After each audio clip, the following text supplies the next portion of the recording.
A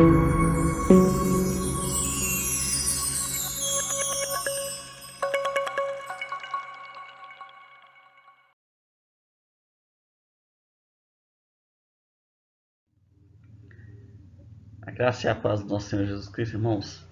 Hoje nós damos início à nossa nona aula de teologia. Nós estamos falando sobre a doutrina da providência. Bem, a doutrina da providência, para nós, né, cristãos, a fé cristã, ela proclama que Deus ele exerce o controle soberano sobre o universo, cumprindo seu propósito benevolente, santo e sábio. Esse controle ele é chamado então de providência. Nós vamos estudar essa doutrina sobre os seguintes títulos: a definição de providência, a prova da providência, a finalidade para a qual a providência é dirigida, os meios usados no exercício dela, as teorias opostas à doutrina, a relação da providência e vários problemas especiais. Sendo que nesta aula especificamente nós vamos até os meios usados no exercício dela. Então, as teorias opostas e a relação da providência e vários problemas especiais nós vamos falar na nossa próxima aula. Vamos lá, definição de providência. Na teologia, a providência significa a atividade contínua de Deus, pela qual ele faz com que todos os eventos de fenômenos físicos, mentais e morais realizem seu propósito, e que esse propósito nada mais é do que o desígnio original de Deus na criação. Tá? Então, então é esse evento, né, de fenômenos físicos, mentais e morais que realizam ali um propósito específico de Deus. As provas da doutrina. A razão poderosa para acreditar na providência. Nós temos aí a natureza de Deus e do universo, né, por um lado, e os ensinamentos da própria Escritura, por outro lado. Essas são provas dessa doutrina.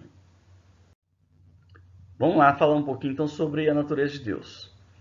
Como Deus é um ser pessoal, infinito em sabedoria, bondade e poder, e é dono do universo, espera-se que ele governe sua própria posse. Os cristãos depositam sua confiança no triunfo final do bem em seu conceito da natureza de Deus. E como prova prática da crença de que Deus exerce domínio soberano sobre a sua criação, observamos que o universo mostra evidência de inteligência e controle em todos os lugares. Então, na natureza de Deus, né, o próprio universo mostra uma inteligência que age ali com um controle sobre todas as coisas. Na natureza do universo, nós temos aqui elementos benéficos e nós temos também elementos destrutivos, sendo que para elementos benéficos, Deus usa elementos benéficos para expressar sua bondade e o seu amor. Já na questão de elementos destrutivos, Deus usa elementos destrutivos como instrumento de disciplina e de punição. Então nós vemos, por exemplo, algumas passagens bíblicas onde nós vemos, por exemplo, Sodoma e Gomorra. Sodoma e Gomorra teve ali um evento de que Deus usou da própria natureza para destruir uma cidade inteira, né? Então, outras situações, várias situações nós vemos na Bíblia relatando situações em que a própria natureza é usada como um elemento destrutivo para trazer disciplina ou para punir o povo por uma determinada situação, né? Nós temos, às vezes, até Deus usando até animais especificamente, né? Claro que animais também fazem parte da natureza. Mas, por exemplo, nós temos, no caso de Jonas, a Bíblia falando que Deus usa de um grande peixe para que possa fazer algo ali na vida de Jonas, para que ele pudesse ter uma disciplina, para que ele pudesse ser disciplinado, né? Então, assim, tem várias situações que nós vemos o Senhor na Bíblia trazendo situações da natureza. Nós temos a situação da travessia do Mar Vermelho, onde que Deus traz ali um livramento para Israel e ao mesmo tempo traz um instrumento de disciplina e de punição para os egípcios. Então nós temos várias situações da natureza relatadas na Bíblia que mostra aí como um elemento destrutivo, mas que servindo ali realmente para disciplina e punição. Vamos ver aqui provas da escritura, né? Já falei algumas aqui agora, mas nós temos aqui em algumas situações específicas, por exemplo, o universo físico, criação de animais, controle sobre as nações e os indivíduos. Nós vamos falar sobre cada uma delas especificamente, mas só para a gente poder introduzir aqui, por exemplo, o universo físico. Deus exerce um controle soberano sobre todo o universo físico, como o Sol e as estrelas. Nós vamos ver isso aqui especificamente para cada um. Criação de animais. Deus exerce controle soberano sobre a criação dos animais e dá ou retém o que eles precisam como ele quer. Controle sobre as nações, Deus tem controle soberano sobre as nações e ele governa as nações e dá autoridade às autoridades que já existem. Os indivíduos, Deus então governa providencial, o governo providencial de Deus se estende a atos livres dos homens. Vamos ver cada uma dessas aqui de forma específica. Bom, primeiro aqui nós temos a questão do universo físico. Algumas passagens bíblicas, Salmo 103, versículo 19, fala que o seu reino domina sobre tudo. Né? Quando ele fala sobre tudo, é sobre todo o universo existente, o reino de Deus domina sobre todas as coisas. Jó tem algumas passagens bíblicas muito específicas sobre a questão do universo e que traz um ensinamento muito grande para a gente. Né? Jó, capítulo 9, versículos 5 ao 7, ele faz algumas menções de algumas situações bem específicas. Por exemplo, ele é quem remove os montes, quem move a terra para fora do seu lugar, quem fala ao sol e este não sai, e sela as estrelas. Então tem algumas passagens bem específicas ali a respeito do universo em Jó. Olha só esse outro texto de Jó 37:10 que fala assim, ó, pelo sopro de Deus se dá a geada. E Jó ainda 38, do verso 12 até 15, tem algumas questões específicas. E tem alguns textos ali que falam, por exemplo, luz, granizo, chuva, gelo, o mundo celestial, relâmpagos são ordenados por ele. Então, em Jó nós vemos várias situações tratadas ali a respeito do universo, mostrando Deus tendo o controle de todas essas coisas. Na questão da criação animal, Jó também tem ali, Jó 12, versículo 10, fala que na sua mão está a alma de todo ser vivente. Salmo 147, verso 9, fala, dá o alimento aos animais e aos filhos dos corvos quando clamam. Olha aí a providência de Deus até para a questão dos animais. Mateus 6, 26, fala assim, observai as aves do céu, não semeiam, não colhem, nem ajuntam em celeiro, contudo, vosso Pai Celeste a sustenta. É a providência aos animais. Mateus 10, 29 também fala, não se vendem dois pardais por um aze, e nenhum deles cairá em terra sem consentimento do vosso Pai. Então a gente vê ali, Deus é soberano e é quem governa sobre todas as coisas, inclusive sobre a criação que ele mesmo fez, né? Então ele tem ali a questão da providência sobre todas as coisas, inclusive sobre os animais, sobre o universo, sobre os animais e também sobre as nações. Nós temos aqui, ainda em Jó, capítulo 12, versículo 23, falando o seguinte, multiplica as nações e as faz aparecer, dispersas e de novo as congrega. Então, ou seja, é Deus, de certo modo, manipulando todas as coisas para que as nações existam ou deixem de existir. Nós temos ainda Salmo 22, 28, que fala, pois do Senhor é o reino, e ele quem governa as nações. Salmo 66, verso 7 diz, ele em seu poder governa eternamente, os seus olhos vigiam as nações. E aí o mais importante que eu vejo desses textos aqui, né, ou pelo menos mais chamativo para a gente, principalmente nos nossos dias atuais, está em Romanos 13, verso 1, que fala, porque não há autoridade que não proceda de Deus, e as autoridades que existem foram por ele instituídas. Ou seja, por mais que a gente esteja debaixo de autoridade, que a gente, às vezes aos nossos olhos não parece ser uma boa autoridade, se ela está lá é porque Deus, de alguma forma, permitiu que ela estivesse. Né? Seja para para trazer juízo sobre uma nação, seja para trazer controle sobre uma nação, seja talvez para trazer juízo sobre o próprio povo de Deus, seja para poder governar de forma que seja bênção para toda a nação. Enfim, Deus, de alguma forma, se ele não colocou, ele permitiu para que cumprisse um propósito do qual ele tem determinado, tá? E aí, para cada nação, acredito tem ali um propósito específico para cada uma. E ainda existe a questão da providência também, de forma individual, né? O Senhor ali com uma lupa olhando para cada um de nós. Nós temos ali, ó, o Salmo 121, verso 3, que fala assim: não dormitará aquele que te guarda, mostrando, dando a entender para a gente que Deus olha para nós, né, por nós individualmente, né? E que nem piscar os olhos ele iria, porque ele está cuidando de nós.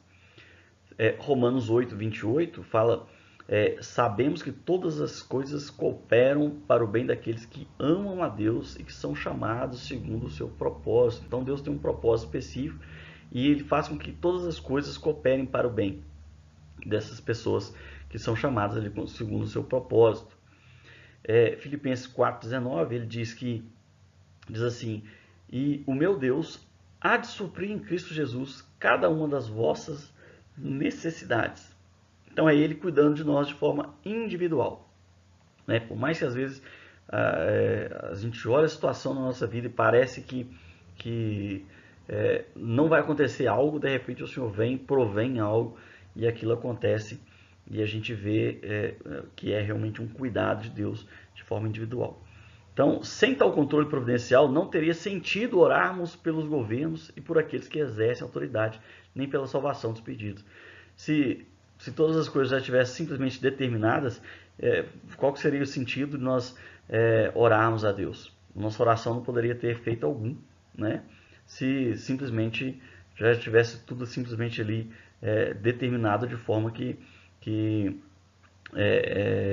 a gente não tivesse motivo para poder ter oração. E a gente vê a Bíblia falando para que a gente ore, né? A gente vê o Senhor ensinando que a gente ore. A gente ora para poder ter intimidade com Deus, a gente ora para colocar uma intercessão para que Deus possa agir de alguma forma, a gente ora para que Deus possa cumprir. Claro que Deus sabe todas as coisas, ele já conhece todas as coisas, ele tem escrito ali todas as coisas, mas ele quer sim que a gente ore, até para que a gente tenha intimidade com ele, né? Senão não teria o porquê se ele simplesmente já tivesse batido o martelo, falando é isso, não vai acontecer nada diferente do que eu já determinei aqui. Então, se fosse simplesmente isso, não teria por que nós orarmos, né? A situação da minha vida está complicada. Não tem por que orar para que Deus mude, porque provavelmente essa é a vontade de Deus. E onde que entra o inimigo nessa coisa toda, né? E se de repente é uma situação como aquela de Daniel, onde que nós vimos ali ele orando e o Senhor enviou a resposta e o inimigo tentando contra ele para impedir, né, que a bênção chegasse até ele. Se fosse simplesmente essa situação de determinismo, né, não teríamos por que a gente orar, né? Então a gente tem sim motivos para a gente poder orar. A finalidade para a qual a providência é dirigida. Salmo 84, 11 dá essa resposta para a gente também, né? Nós temos aqui algumas situações. Vamos ler aqui, por exemplo, o Salmo 84, 11, que diz o seguinte. Salmo 84, 11. O Senhor é o sol, o escudo, Deus nos concede honra e glória. Ele é o Senhor que brilha generosamente e a sua bondade os conduz sem dúvida. Então, aqui está, o Senhor é o sol e o escudo, né? Então, qual que é a finalidade da providência de Deus? Algumas, né? Tem uma específica, né, que nós já vimos, inclusive, quando nós falamos sobre os decretos de Deus. Mas existem algumas aqui que a gente precisa ver. primeiro, Deus busca o bem-estar dos seus filhos, né? Esse salmo dá a entender que esse cuidado de Deus sobre nós. Então, a providência de Deus, uma das finalidades é o bem-estar dos seus filhos, né? Outra providência que nós temos é que Deus governa o mundo tendo em vista o desenvolvimento mental e moral da raça. Então, todo aquele sistema, por exemplo, nós temos o sistema levítico, que nós vemos no Antigo Testamento, está relacionado a um desenvolvimento mental e moral da raça, né? A gente vê o Senhor sempre trabalhando de alguma forma para que ali no Antigo Testamento a gente pudesse ter algo específico. Por exemplo, na lei levítica, coisas relacionadas à moral está muito explícita ali na lei, né? Então, sobre a questão de não roubar, não matar, não adulterar, tem muita coisa ali relacionada à moral, né? Então, existe um cuidado nessa questão do desenvolvimento, tanto mental quanto moral da raça. Uma outra coisa que está relacionada também à finalidade de Deus para nós aqui em relação à providência é que Deus governa o mundo tendo em vista a salvação e a preparação de um povo para ser dele. Então, primeiro ele escolheu Israel, né, para que fosse propriedade dele ali, e depois ele chama então a igreja para cumprir esse mesmo propósito. Então, como finalidade de providência, nós temos também essa preparação, essa escolha de Deus para a salvação, tanto da nação de Israel ao início, né, quanto depois para aquele que é agregado ali juntamente, sendo a igreja. E por último, eu vejo que talvez seja a principal finalidade da providência, que é a mesma dos decretos, né? Finalidade dos decretos e a finalidade da providência principal, que é o que está em Salmo 48:11, que nós vamos ver ali o que? Relacionado à glória de Deus. Então, a finalidade primordial do governo de Deus é a sua própria glória. Então, Deus governa, ele governa com o propósito de manifestar as suas perfeições, a santidade, a retidão, o poder, a sabedoria, o amor, a verdade. Então, tudo isso para a glória dele.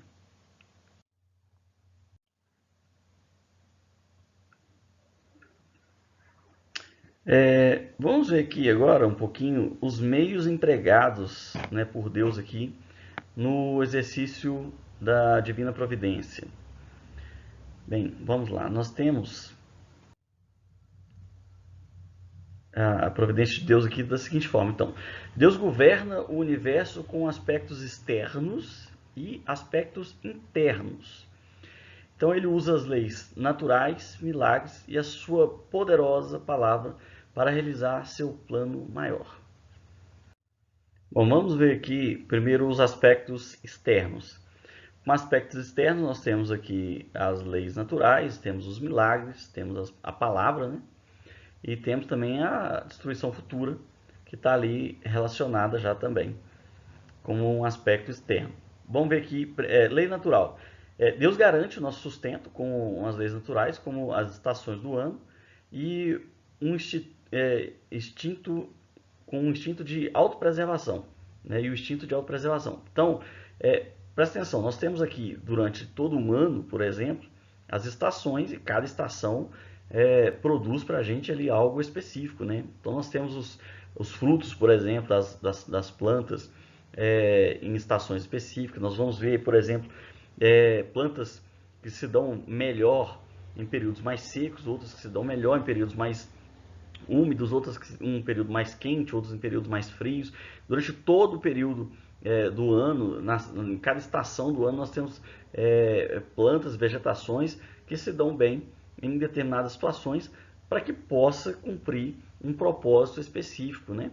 Para que pudesse, então, garantir o sustento para a gente. Isso são leis naturais que o Senhor deixou, são aspectos externos de leis naturais que são trabalhadas em nosso favor com relação à providência.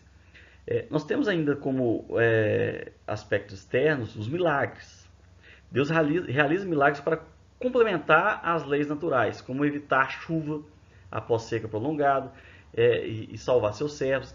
Temos situações de milagres que ocorreram na Bíblia em várias situações, inclusive situações externas e específicas para uma pessoa. Por exemplo, poderíamos falar situação de profetas, por exemplo, sendo alimentados, às vezes por um corvo, pelo corvo que chegar lá e oferecer um alimento específico, né, trazer alimento específico.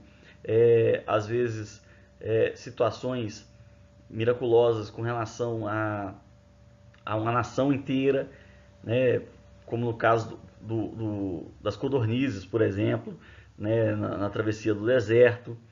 Então, são aspectos externos, miraculosos, que vêm servindo de providência para uma nação inteira ali no caso, né? E especificamente também para cada um de nós pode acontecer, né? Falou que é milagre, está relacionado a uma providência no sentido de aspecto externo, ok? A palavra poderosa. Quando Deus fala, as coisas passam a existir. Ele pode curar os doentes, invocar insetos destrutivos, por exemplo. Nós temos a mesma situação do Egito, né? O Senhor, através de uma palavra, trazendo algo externo para que cumpra um propósito específico. Nós vemos situações, ainda nos nossos dias de hoje, de uma palavra ser liberada, por exemplo, e acontecer uma cura. Né? Nós vemos várias situações na Bíblia sendo relatadas onde que o povo foram curados, né, através da palavra de Jesus, através da palavra dos profetas, dos apóstolos, sendo sempre ali uma palavra direcionada de Deus para que pudesse acontecer algo, né, pudesse acontecer uma cura na vida das pessoas. Isso é um aspecto externo também, trazendo providência. Chegaram-se os cegos, chegaram até Jesus. O que você quer que eu faça? O cego pergunta: o que você quer que eu faça? Eu quero ver. O Senhor vai lá, providencia algo dos olhos dele, e ele passa a ver. O que é isso? A providência de Deus na vida de uma pessoa específica, mas é um aspecto externo. Tá? Destruição futura. Cristo acabará por destruir o governante renegado do mundo com sua poderosa palavra. Quem é esse governante renegado do mundo? O anticristo, quando ele estiver aí. Por um aspecto externo, o próprio Cristo vem e toma o governo e age ali através da sua palavra.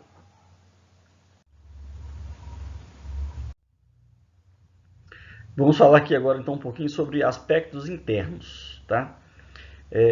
Aspectos internos nós podemos falar sobre a palavra de Deus, sobre razão, sobre persuasão e inclinação do coração. Olha só para vocês verem, palavra de Deus. A Bíblia é o guia final para buscar a vontade de Deus. Reis e súditos devem submeter-se a ela. Então, de alguma forma, o Senhor traz ao coração, né, a palavra ali, a inclinação do coração. E essa palavra tem que ser o guia, né, de forma interna nos nossos corações. Então, aspectos internos, o Senhor providencia em nossas vidas através da sua palavra. A razão, o que Deus faz? Deus apela à razão do homem e seu servo deve consultar a razão para resolver problemas. Então, sabe aquela vozinha interior? Isso é um aspecto interno, né? Aquela vozinha que você fala assim, algo me diz no coração aqui. Isso é um aspecto interno, né? A razão é o intelecto que Deus trouxe ao homem para que ele pudesse, então, também ouvir, de alguma forma, a voz de Deus. Deus fala no nosso intelecto, né? E traz ao nosso intelecto isso. Persuasão. Deus usa seus servos para instruir e persuadir as pessoas sobre a verdade. Através de nós, Deus roga aos homens que se reconciliem com Ele. Então, através de uma palavra de persuasão, e claro, quando a gente fala de persuasão, é no bom sentido da palavra, não é no sentido de enganar as pessoas, e sim no sentido de convencê-las de que existe um pecado ou um erro, para que elas possam, então, voltar-se para Deus. E isso é através de um aspecto interno também. Sabe quando você ouviu a palavra pela primeira vez, ou de repente ouviu um pregador, e aquela palavra entrou no seu coração e você teve a sua vida transformada? É uma palavra de persuasão. Veio uma palavra de persuasão que fez com que você fosse persuadido, mudado de pensamento, entendesse aquela palavra. E é claro que essa palavra é uma palavra rema, uma palavra direcionada por Deus, para que você pudesse ter seu coração transformado. E aí sim nós temos ainda algo ainda interno, que é a inclinação do coração. Deus, ele pode inclinar o coração dos homens em uma certa direção, até mesmo os corações dos ímpios, a fazer a sua vontade. Quando Deus quer fazer algo através da vida de alguém, ele pode fazer com que o coração das pessoas se incline para isso. A Bíblia fala que ele endureceu, por exemplo, o coração do faraó, né, no Egito, para que não deixasse com que o povo saísse do Egito. Isso tudo para quê? Para que houvesse um propósito específico de Deus se cumprisse, né? Então ele inclina o coração do homem, naquele caso ali, ele endureceu o coração do homem, para que ele não agisse ou não deixasse que aquele povo saísse. Então, assim, ele inclina o coração, tanto para uma situação específica, tanto do bem quanto para o mal. Talvez para poder, não no sentido, não de que Deus produza o mal, mas para que aconteça algo que incline a vontade do homem, se incline para aquilo que Deus quer cumprir como um propósito. Por exemplo, essa situação mesmo do faraó, não é que Deus queria castigar o povo do Egito. Deus não estava produzindo mal no coração do homem, mas para que houvesse uma disciplina, ele endureceu aquele coração, entende? Então não é Deus produzindo mal, e sim Deus endurecendo o coração para que a inclinação do coração do homem produzisse algo que trouxesse disciplina ao coração, à vida daquelas pessoas, entendeu? Vamos lá, continuando. Nós temos ainda orientação íntima. Nós podemos falar alguns aspectos aqui, algumas coisas. Por exemplo, sensível à voz de Deus, né? No caso, como orientação íntima, nós temos, por exemplo, o Paulo, que era sensível a indicações íntimas à vontade de Deus. Então, nós temos passagens bíblicas onde nós vemos no livro de Atos, por exemplo, ele entendendo que o Senhor queria que eles fossem para uma determinada cidade, ou em outro momento eles entendendo ali que não era para ir para outra determinada cidade. Então nós vemos a orientação específica para uma pessoa, algo íntimo, né? E mesmo assim pode acontecer circunstâncias externas. Deus guia através de portas fechadas e abertas. Circunstâncias adversas podem ser um teste de fé e não um obstáculo providencial. Então, às vezes Deus permite com que aconteça uma situação de portas fechadas para que de alguma forma a fé possa ser testada, né? E aí a gente possa então ser aprovado por Deus. Visões e sonhos também estão como orientações íntimas, né? Deus guia através de sonhos e visões, como visto, por exemplo, no caso de José e também do próprio Paulo, né? Muitos de nós, nos dias de hoje, né, a Bíblia fala inclusive que nos últimos dias isso aconteceria conosco, né? Tem visões e tem sonhos, e aí são orientações individuais, situações íntimas, da qual o Senhor nos orienta, do qual o Senhor nos conduz, para que haja a providência dele sobre as nossas vidas. Temos ainda agentes especiais.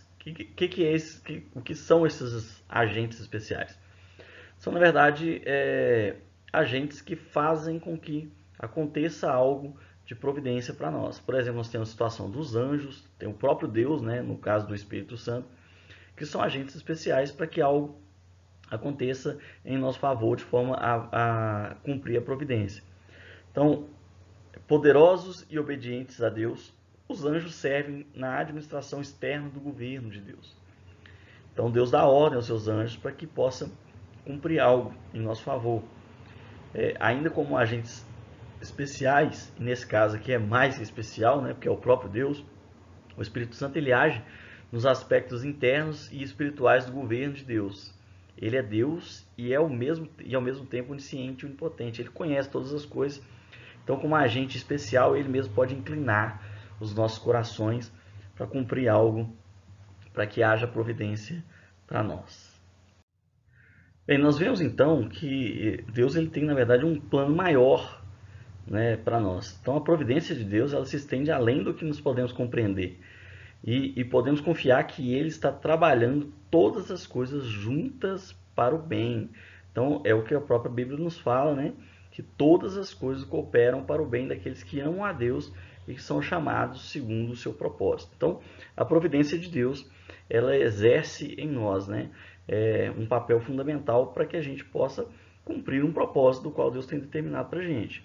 Então, nós temos, resumidamente, aspectos externos, aspectos internos, mas de qualquer forma Deus age, né, através desses aspectos externos ou internos ou através de agentes, fazendo com que esse propósito se cumpra em nossa vida. Propósito do qual é muito maior do que aquilo que nós podemos enxergar.